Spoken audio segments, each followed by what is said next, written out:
welcome back to my channel, Mostly Paper Crafts. In today's video, I'm going to talk about hand-carved stamps. Have you ever wanted to carve your own stamps? Did you know that it's possible to carve your own stamps? It's something I never even considered a few years ago, and I think I saw it on Pinterest. I'm not a big Pinterest girl, but I think I saw a hand-carved stamp on Pinterest. I'm like, what? Are you serious? So I got the basic supplies, I carved my first stamp, and I was totally hooked. Like, I probably carved 30 stamps that first week because I was so addicted to it. It's so much fun.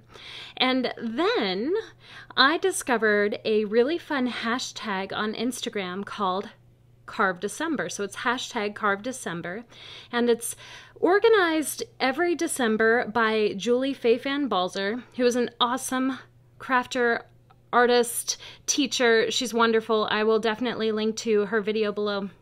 But I learned about this yearly challenge to carve a stamp every day in December, and she provides a list of prompts. So if you're feeling a little uninspired, you've got these prompts to help get your creativity going, and then you post your project, and then you can search the hashtag and see everybody else's projects, and it's so fun, and the community is wonderful and awesome, and I can't say enough good things about it. So Carve December, I really want to make sure that if you're interested in this, you check that out on Instagram.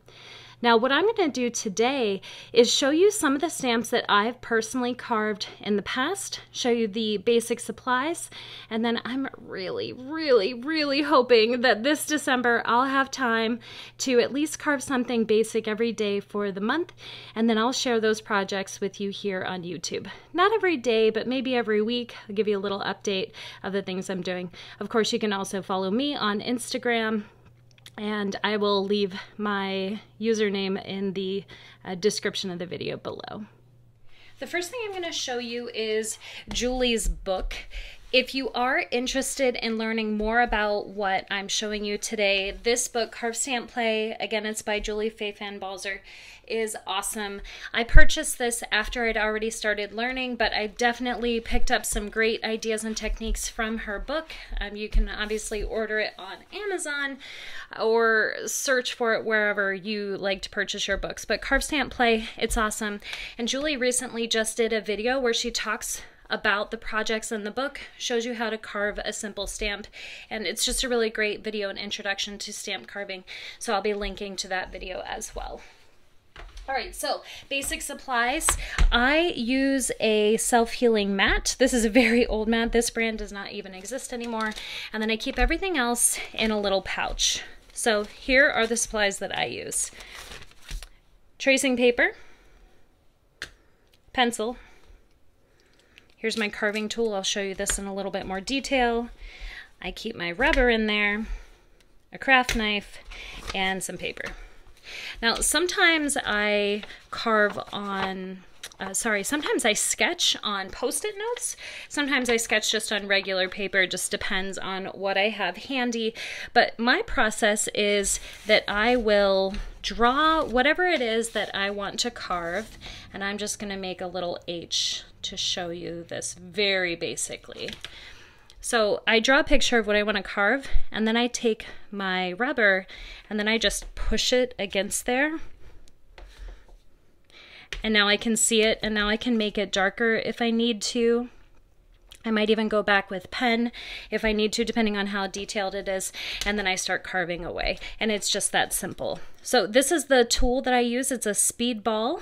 It has a rotating head here so that you can change out the different blades. It does come with several which fit inside the handle.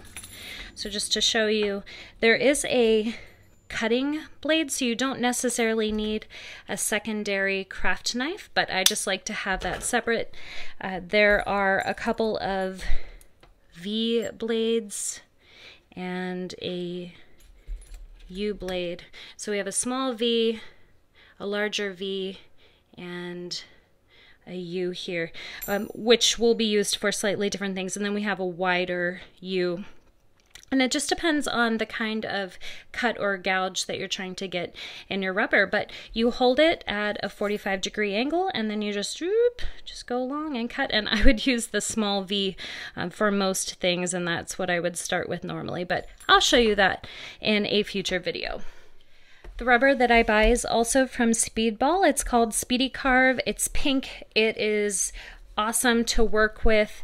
It holds its shape and it carves really smoothly. You do have other options. You can carve just from erasers. So I've done that here, but it's just a little bit more crumbly. There are also other kinds of carving mediums that you can get. Oh, here's another eraser. So this is a big oops eraser, and I carved a nice large swirl out of that. And it's fine. It's just a little bit crumblier than the Speedy Carve. I did order some rubber on Amazon, and this is a teal color with a white that I think peels off. I'm not sure, I've never used this before, so I'll be testing this out this month as well. I'll let you know. But this is my go-to. I buy it in these large 6x12s, and then I just cut it down just because it's a little more economical, but you can also buy it, I think, in 4x6s. This is the first stamp that I ever carved. It's a prickly pear cactus in a little pot, and there's nothing particularly special or perfect about it other than it being my first stamp. And when I first started carving, I thought that I really needed to mount all of my stamps. I actually went out and bought a jigsaw or a scroll saw so that I could cut down pieces to use. And so here on the back you can see what the stamp looked like, and then I did use clear nail polish just to kind of waterproof it a little bit. But that was my very first stamp. This is the thing that got me hooked. From there, I decided to create some stamps that could come together to create a more complex picture. So these are bits of a cactus, and the idea is that I could combine them and layer them. And here's a cactus flower, and I could create a more complex scene rather than having all the pieces in a single stamp. And that's when things really started to escalate. So this was my next stamp. This is one of my dogs. It was the only dog that I had at the time. This is Coleman. He's a blue heeler mix.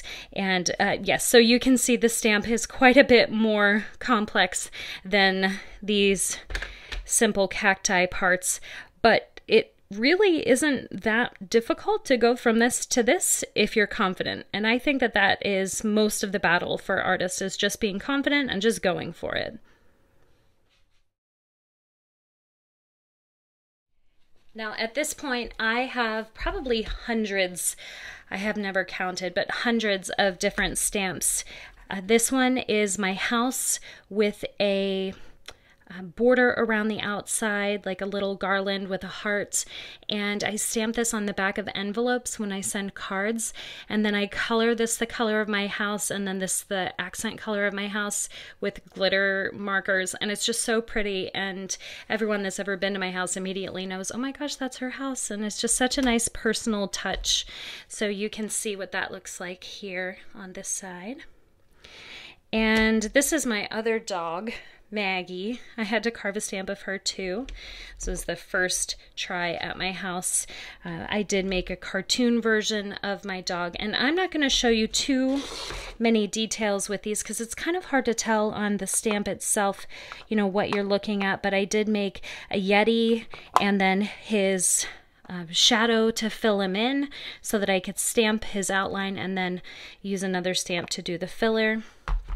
I have unicorns and desert creatures. I've got llamas.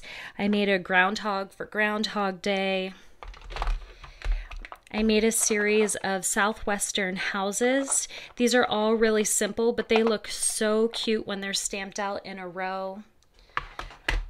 I worked on a series of kitty cats, and I had designed the cartoon for these kitties a while before I started carving stamps, and I thought it was so fun to be able to take those little cartoons and turn them into stamps that I could use over and over again.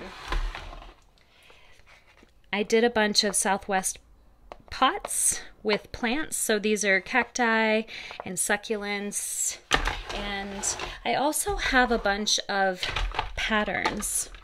Something that you'll learn about in Julie's book, Carve Stamp Play, is about making repeating patterns, and as a geometry teacher I was so on board with this.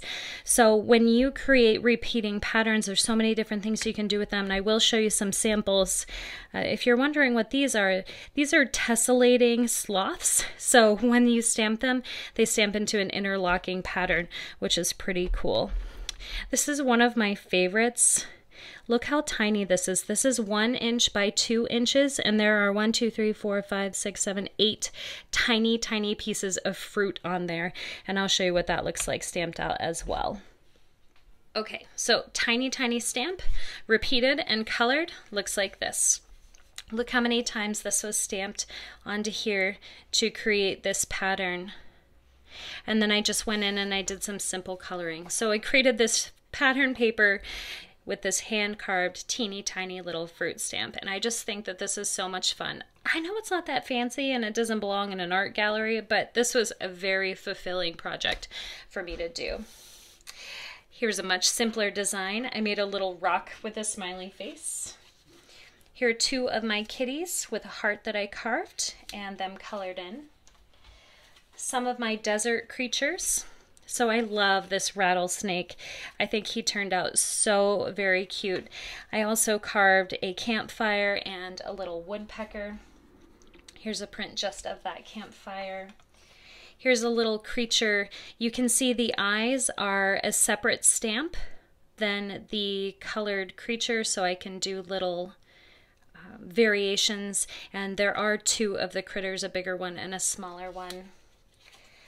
I did a quail. Here's the woodpecker on one of my kitty cats.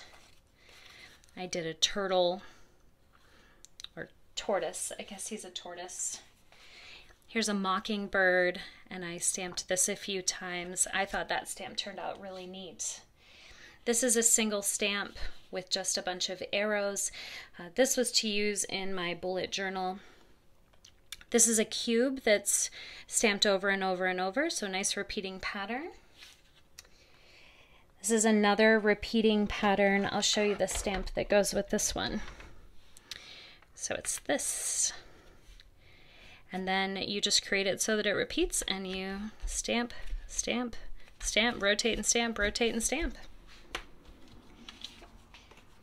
Here's a row of those houses. I did a mac and cheese.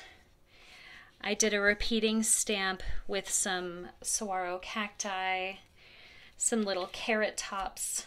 Oh, the Yeti. So you can see the Yeti's outline, and then the stamp that fills him in the background there. Here's some of my patterned pots, and those pots again. This next one is unicorns. There are 3 different unicorns that I carved here and colored in. This was another really fun project. Again, something that doesn't belong in a gallery, but really, really fun to create, and I've used these little unicorns on a bunch of projects. Here are all of the pots with all of the different plants that I carved for those. And here's our little Yeti in white and teal. That first stamp that I carved, this is my first print of it. This is, again, is what made me fall in love with this whole process. So one year for Carve December, what I decided to do was I wanted to keep track of everything that I was carving. I think this was the 2nd year that I did it. I carved the stamps and I did my prints, and then I kept a record of them on these big 12 by 12 sheets. So here you can see all the stamps up through day 26. Check this one out. Made by Hannah, and Hannah made it. These are 2 tiny, tiny, tiny little stamps. And here are the other days. Oh, I guess this one goes to day 29, and then I couldn't fit any more, so there are the rest from that year. So I have just a little bit more to show you in this video, and I hope that if you're interested in this, you will follow along with my journey here on YouTube as I work through Carve December this year. And I would love for you to join by carving yourself. If this is something that's interesting to you, I really urge you to give it a try. Even if you're just using a craft knife and an eraser, you can start there. So this was the sketch for the stamp of my dog Coleman, and I had done it on tracing paper, and you can do it on regular paper, tracing paper, it really doesn't matter. I drew him, I pushed it onto the rubber, and from there I had my sketch to do my carving. Here are a couple of other little samples, but what I really wanted to show you is keeping a journal of all of this.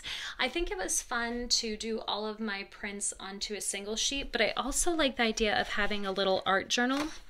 So you can see here, my original was on this post-it note, and then as I was doing my test prints, I did them right in the book so that I could see the evolving of the stamp, the evolution of the stamp, because usually when you do your first print, you're like, I don't know, it's not quite right, and then you carve a little bit more, because you can take away rubber, but you can never put the rubber back.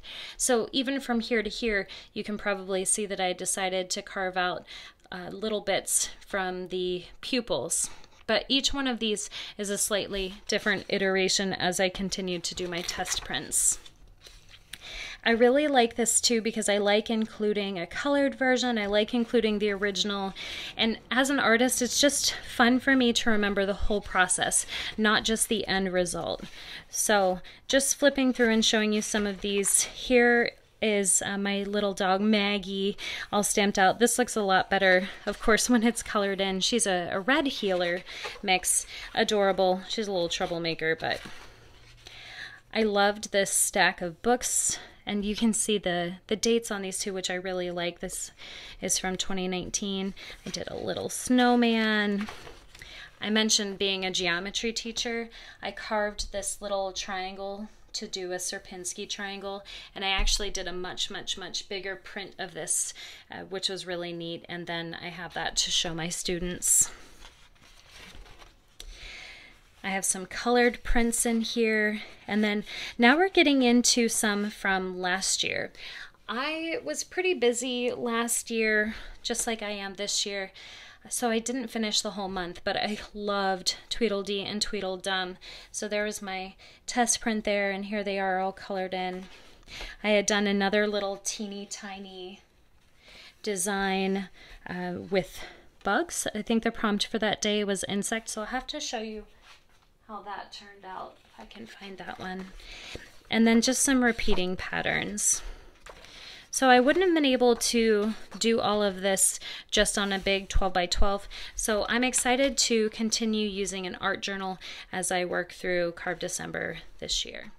Here's that print with all the little insects. So there's flies, dragonflies, butterflies in there, lots of different designs. This was a lot of stamping. So the stamp is 1 inch by 1 inch, so it's 1, 2, 3, 4, 5, 6 by 6. That's 36 stamps, and then all colored, and this took me a few hours. Very fulfilling. Love that I did that, and I hope that I'll be able to do something like that again this year. Thank you so much for watching today. I hope that you're inspired to carve some stamps of your own, and I hope that you'll follow along with me as I carve some stamps this December. Remember, the hashtag is hashtag Carve December. It's Julie Fayfan Balzer who's organizing, and my Instagram handle is What Hannah's Making. I'll link to that in the description below if you want to see my designs daily and interact with me there. But I'm hoping to do weekly updates on YouTube showing you what I'm carving, and I'd love to show you a little bit of technique along the way too. So if you want to see more, make sure you're subscribed, and until next time, go make something beautiful.